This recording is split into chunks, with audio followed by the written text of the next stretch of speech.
The Fishers Freight are 2-1 on the season after knocking off the Arizona Rattlers 63-42 this week. It's time for another edition of the Fishers Freight Coaches Corner with Freight head coach Dixie Wooten. I am the broadcast voice of the Freight, Andrew Smith. And Coach, first of all, a big win over the Arizona Rattlers on Sunday night, coming off of the bye week, facing a very good team. And it was a game where you really took control in the second quarter and never let them back into the game after that. What did you like from Sunday night's win coming into this week against the Iowa Barnstormers? I think the great start was the big key. You know, we came out and scored in two plays. Then we had a great defensive drive. Even though we gave up a touchdown, we knew that we kind of had a beat on what they were trying to do. So, you know, at the end of the day, I feel like the great start, the understanding of from the defense perspective, I think we started off pretty good. Well, and you mentioned that big start. 2 plays, 30 yards, the ball's in the end zone on a couple of runs. Josiah King had a long run after Felix Harper set it up on a quarterback keep. Then the next drive, 4 plays, 4 runs, it's in the end zone again. And it felt like this week's game was very much a case of classic Fishers Freight football. We're going to run the football, we're going to keep running the football, and we're going to establish that run and make you stop it, and that's going to open things up. But just describe the importance of establishing that running game early with Josiah and Felix Harper and eventually Dominic Roberto as well. But you know, how important that was in setting the tone for the game. It was huge because at the end of the day, we want to run the football. So, you know, we had a great start with our offensive line. They opened up a lot of plays for us, opened up a lot of gaps. You know, King and Roberto was able to hit them. And, you know, and Felix gave a big thing in the run game too. So by getting the run game off, it opened up our play action pass. So it kept us really balanced. Well, when you're able to run the football as effectively as you are, how much does the defense have to honor that run, start bringing the DBs forward, keeping eyes in the backfield? How much does that open up the passing game? Because in drive 3, after you'd run it down their throats for 2 scores, then you open it up, hit a couple of short passes, a couple of out routes, and then on 4th and long, you dial up the long touchdown pass to JT Stokes. But how much does the ability to run the football open up things downfield for Felix and your receivers in the passing game? It's huge because, you know, with our running game, you can't stop us with 4 people in the box. So you got to add another one. And then if you can't stop us with five people in the box, then you got to start cheating up DBs. So once you start cheating up DBs, now we have the advantage because we're in high motion. Now we're running past guys in the secondary. So running the football opens up everything for our offense. Well, and then as well, they really weren't able to slow you down running the football. You can keep doing that, and especially in the second half when you've got a lead and you're able to just grind out yards, grind out clock. How much does that demoralize a defense when you're able to just lean on them and wear them down as the game goes on? It does big time, you know, because of the fact that no defense want to give up the run. That's the first thing you want to try to stop as a defense. But when a team is just running on you and running on you at will, it kind of break what they got going on, because again, you coming in and stop the run and you don't. So that gives you a mindset of we're in trouble. Josiah King starts the game very well, runs for 41 yards, and then you bring in Roberto as well, and those two able to tag team. How good is it for you? A lot of teams in this league feature one back, and sometimes will use the receivers as a change of pace guy. In this game, and something we saw a lot last year as well, you're able to use 2 running backs. And how much does that help? Because you're constantly able to put fresh legs on the field against a defense that's getting worn down, especially in the second half. It's huge because but having 2 backs, they're different styles of running back. You know, King, he's a flashy, he can cut on a dime, he can jump over you. But Roberto, he's going to run right through you. So having those 2 guys alternating in the game, you know, when you King step in, you got to be there right on time. But when Roberto come in, he don't care if you're on time or not. He going to run over you. I think we saw that a couple of times last night. It looked like he was going to be stood up in the line of scrimmage and just used his strength to fall forward. Even King's first touchdown, I said on the air, that was a weight room touchdown because he was stood up at the 3 yard line and just basically ran through the tackle to get into the end zone. And you've got your backs delivering punishment to the guys trying to wrap them up. Of course, that's what it's about. With King, again, he gonna give you some juke moves. He gonna give you, like I said, he'll jump over you.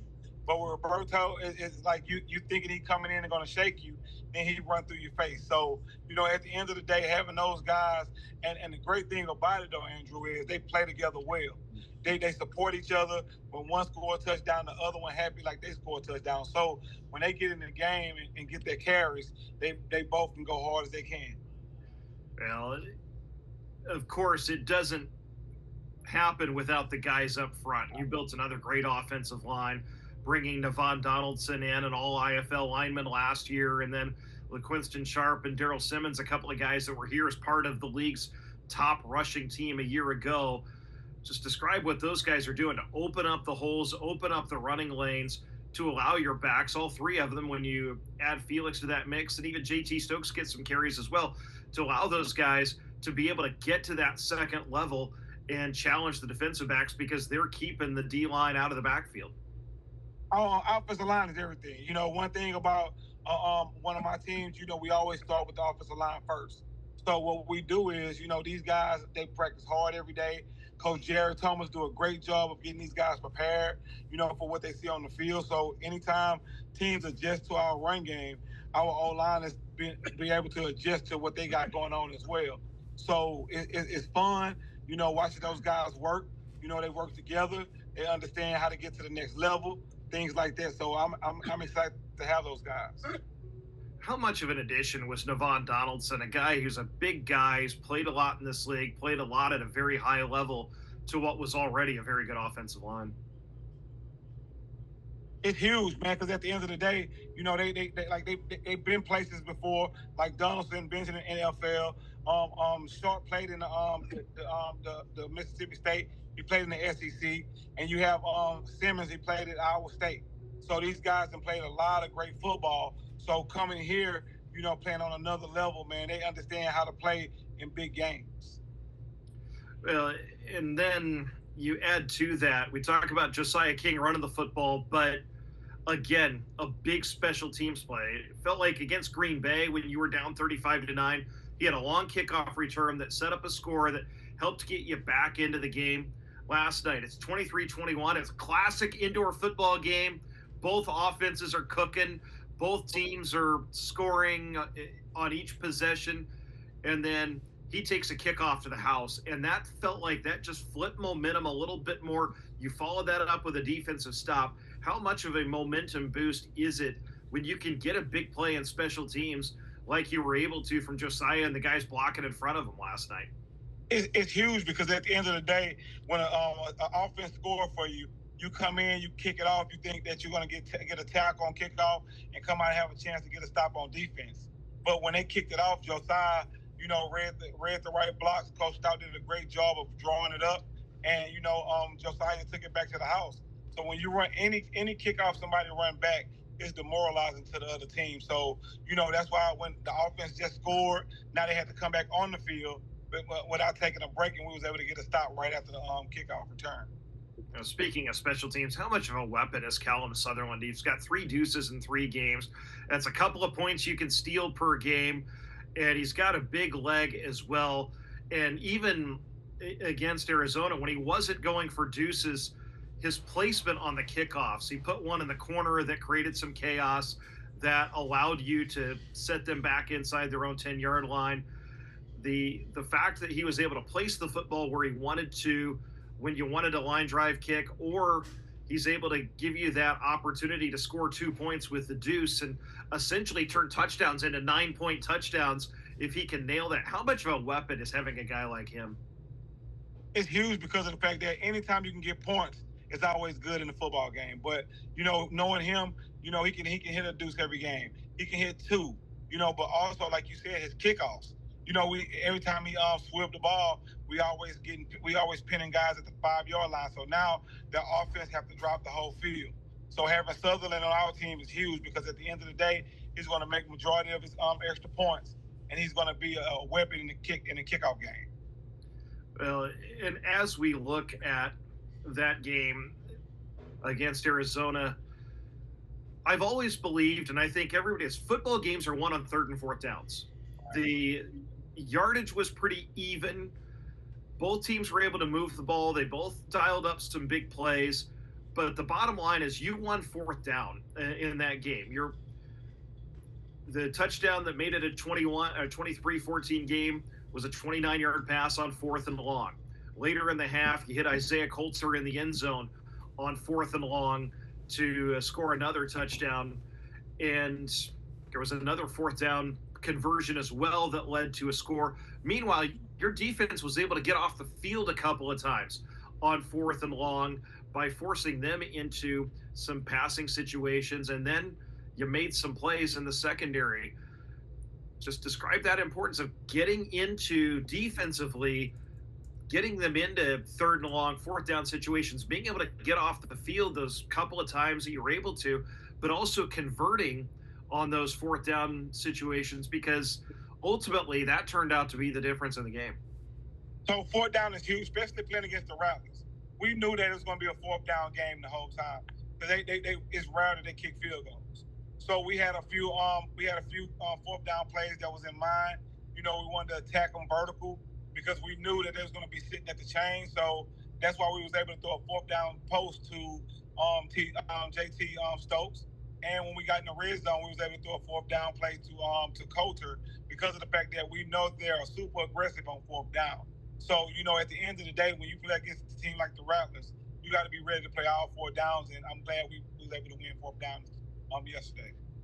Well, that comes down to just execution as well. I mean, you can dial up the right play, but the guys execute it, and Felix Harper didn't throw a lot. 6 of 8, but 3 touchdowns on those 6 completions, and he just continues to be very efficient throwing the ball and distributing the ball. JT and Isaiah both had some big catches, but all of your receivers throughout the year have been open, and they've been able to make plays in the passing game, complementing that running game. And how difficult does that make you to defend when Felix is distributing the ball as well as he is, and he's able to go vertical, he's able to throw that short out route when you need to move the sticks, and you're able to continue to stay on the field, make plays, and have the opportunity to score touchdowns because of it. Yeah, having Felix is huge because of the fact that he's very efficient. At the end of the day, I tell him, it ain't how many times you throw, it's how many completions that you have. And you going 6 for 8 with 3 touchdowns is huge, because now we was able to run the football pretty good against the Rattlers. So now they start trying to play the run, and now we can hit all the passes that we need. So that was huge yesterday, because of the fact that when Felix hit those 6 passes, it was a play action. It was a deep ball. It was every throw that we needed to keep our run game going. Well, the touchdown to Isaiah Coulter right before the half, that gave you a little bit of a cushion. Again, fourth down, he just ran right by the defensive back to the corner. And you mentioned they're sitting at the sticks, expecting that ball to come to the sticks. But is that a case as well of, number one, dialing up the right play, knowing what coverage they're going to be in, but number two, your quarterback and receiver executing well, Felix putting it right in his breadbasket, and Coulter running the right route, going right by the DB, and being able to make a play using his speed? Yeah, so what we do is we practice those plays every day at practice. And the great thing that Felix and the other receivers do, I give them the script and they come in early and work on those plays, and then we work the script during practice, and then they work on it after practice. So everything that you saw in the game is the hard work and determination they put in at practice, and that's why Felix threw a great ball and Coulter ran a great route. Well, defensively, you're not going to keep a team led by Max Myler from scoring points. And they had 3 touchdowns on their first 3 drives, broke some big plays. But as you mentioned earlier, you felt pretty good because, again, they're going to hit big plays. They're good football players, and they're getting paid as well. But you just stuck with it. You kept scoring and putting pressure on them, but then your defense was able to start getting stops. And I thought it really began, you got to stop on downs when it was 30-21, And then the Jaden Rowe interception, which happened because of pressure. When you made Myler throw off his back foot, get off his spot, he didn't look comfortable in that game. And you end up getting the pick from Jaden Rowe because of that helps set up a score that gives you a 2-score lead and eventually a 3-score lead. But how important was it to get that pressure from your D line and your linebacker to make him uncomfortable? It was huge because of the fact Max is a great quarterback. He's an MVP for a reason. So what we wanted to do is show him some different looks, show him some different stunts up front. And the first quarter, we couldn't really get close to him, but we started running some new things like some slants, and it was able to get us penetration and move him off his spot. With any quarterback, you start diving at their legs, moving them off their spot, they panic a little bit. And that's when the stop came, and also that's when the interception came as well.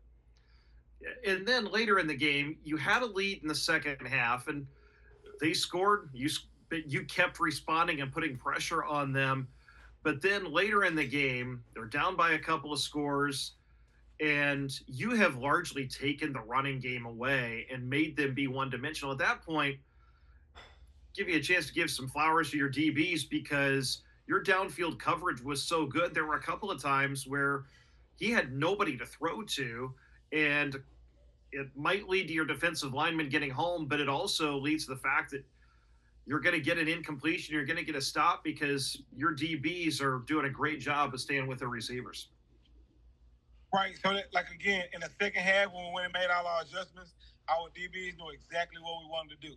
So when we played the cover 3 zone against those guys, we made sure that we cut out all their deep balls and they had to check down. When they check down, we tackle them for a 2nd and 8. We tackle them again for 3rd and 7. So now they're in a down where they got to push the ball a little vertical, and that's when we ran out a lot of our twist and stuff for our guys to get home.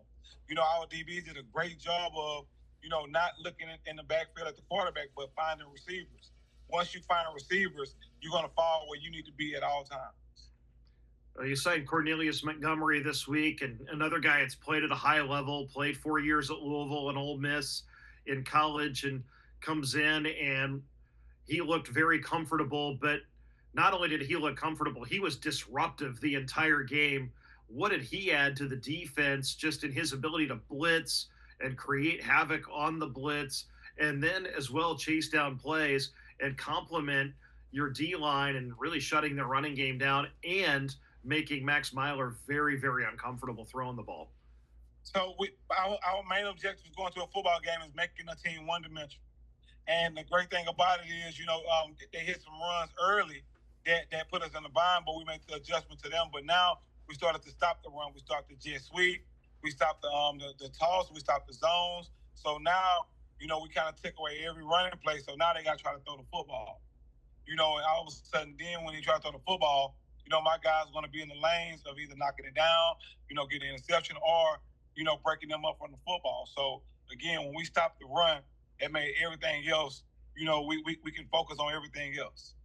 Yeah, how good was Montgomery making his first start at linebacker, being added to your team and making things so disruptive? Oh, man, he was everything. He's basically our missing piece. We had Marcus Gray. He was a defensive back playing linebacker. But we're getting Montgomery. We got a person that understands being a linebacker. He's a leader. He holds people accountable. And also, it was able to move Marcus Gray back to strong safety. So now we got a whole different physical defense because we found our linebacker in Montgomery. So that was my next question, was by allowing Marcus Gray to move back to DB, that lets you get a couple of really, really good players on the field. And because Marcus has that experience playing linebacker, kind of a versatile guy, now that he's back at safety, number one, because he has that experience playing linebacker and playing really well at that position, can he help Cornelius quarterback the defense a little bit, since he's got a little bit more experience in your system, but also provide that leadership among the DBs where you've got a pretty veteran group already? Oh, absolutely. That's what it's about. When your linebacker is your leader, when he's the guy holding people accountable, you can't fail. One thing about Montgomery, he understands the football. He played a lot of great football at Louisville, and also he's bringing that understanding here now with us. So, having him, he's able to let the whole defense fly. He's able to let the D line know, hey, keep the offensive line off of me, and I'm gonna make a ton of tackles. And that's what happened. That's what happened this past weekend. Yeah, 10 tackles in his debut with the Freight. And now you've got a quick turnaround to play Iowa on Saturday. Nice thing is, with a short week, you don't have any travel because Saturday night's game is home as well at 7 o'clock. Get your tickets at Ticketmaster.com for the Freight's game against Iowa on Saturday. It's a little bit of a different team than what we saw last year, but just describe the prep going into a game, but especially when you have that one less day to do it, where you have a little bit of a quicker turnaround to prepare for your next opponent. So we go at Andrew. We go business as usual. What we do is today, after the game, we went to the weight room. We watched the film, just to recover. Tomorrow we're gonna give the guys off because again, rest is more important than just going out there going through the motion at practice. Then we get back Wednesday. We have a full practice Wednesday and Thursday, and then we have our walkthrough Friday and get ready for Saturday. We know how important it is for these guys to get their rest. So we put that in front of them first, or getting rest. But at the end of the day, we know Wednesday we got to be 100 miles and running at practice. Describe the matchup with Iowa. New coach and Andre Coles, a guy that you've seen before when he was coaching at Frisco and you were at Bay Area, and I know he's been around the league quite a while, but and he's always had really good offenses. Looks like he's got one again with a young quarterback this year, and in Harry Robideau, who's been completing a lot of long passes this season and putting up some yards. But describe the challenge that they provide for you on Saturday night. They give us a big challenge, man. Andre Cole's been around for a while. He's been a quarterback in the arena game, and also he brings an understanding from coaching. He was just with the Frisco Fighters a couple of years ago as the head coach, and they was like the number one seed. Also last year he was with Tulsa Oilers as the offensive coordinator, and that was their first playoff run. It was their first playoffs in team history. So he bring a big time understanding that he's going to come out. He's going to put his guys in a situation to score some points. So we got to make sure we're on our P's and Q's about everything he's trying to do to us to be prepared, for the game.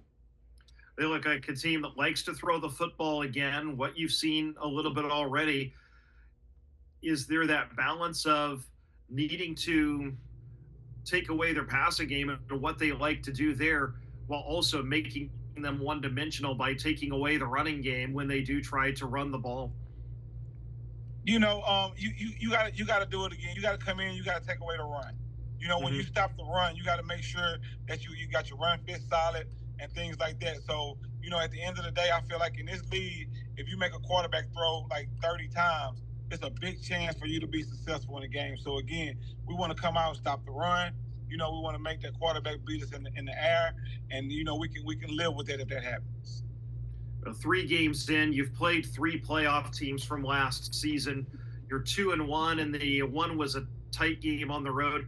What do you like about your team through 3 games of training camp and 4 weeks of the season so far? They fight. That's one thing about them is they fight all day long. Like again, when we get down, like in Green Bay, they never miss a beat. When we get on top of people like last night, they never miss a beat. That's a great thing about them. And also, the thing I love about my team is when we go in there and make adjustments at the second half, they understand the adjustment and they come out playing ball a whole different way. If you look at it, I think we're the highest scoring second half team in the league, and we get a lot of stops in the second half as well. So I see my guys as being understanding to the game. They understand the game. They know how to play hard and they play for one another. So I think that's what makes us tough. Well, Coach, always a pleasure. Looking forward to Saturday night's game, 7 o'clock at the Fishers Event Center against the Iowa Barnstormers. Love to see you there. And what's the last thing you have to say to our great fans here before we wrap up this week's Coach's Corner? Man, we appreciate our fans, man. We appreciate the support. They come out, spend their hard-earned money to come out and enjoy us. We want to appreciate them and give them wins because at the end of the day, it's all about this community. They're for the community. They're for that they come to the game and do for us. we want to show them our appreciation back by, playing hard, but also let them know that we love them, we appreciate them, keep coming out, and we're going to get better and better. We're going to build this young program up to be one of the biggest programs in the league in a few years. So we're excited, and thank you for our fans, and we're excited for this Saturday to come out as well, too. Well, thank you, head coach Dixie Wooten, for joining us on this week's Coach's Corner. The Freight taking on the Iowa Barnstormers at 7 o'clock Saturday night at the Fishers Event Center. And we'd love to see you there. And, Coach, we'll do this again next week. Absolutely. Appreciate it, Andrew. Thank you, Coach Dixie Wooten. And thank you for watching on this week's edition of Fishers Freight Coach's Corner. I am Andrew Smith.